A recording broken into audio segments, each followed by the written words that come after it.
Disclaimer. গ্রামের দুই বন্ধু রাজুদা আর কাজুদা দোকানে পরোটা বিক্রি করে, কিন্তু দিনে দোকান খোলা থাকলেও কেউ তাদের কাছে আসে না। সবাই বলে ওদের পরোটা শুধু রাতে খাওয়া যায়, দিনে খেলে নাকি অশুভ। প্রথমে সবাই ভাবত এটা কুসংস্কার, কিন্তু গ্রামের একজন ছেলে সাহস দেখিয়ে একদিন দুপুরে একটা পরোটা খেলো।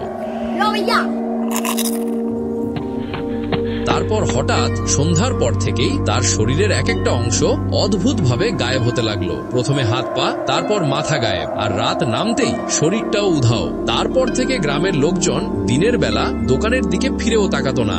রাজুদা আর কাজুদা ভাবছে এমন কেন হচ্ছে, আমরা তো শুধু আটা, ডিম আর সামান্য তেল দিয়েই পরোটা বানাই, কিন্তু এসব তো হবার কথা নয়। তারপর এক রাতে দোকানের পেছনে তারা দেখতে পেল এক ভয়ঙ্কর ডাইনি তাদের পরোটার আটা মাখছে। কাজুদা জিজ্ঞেস করলো, এই কে তুমি, আমাদের ময়দা নিয়ে এভাবে মাখামাখি করছো কেন?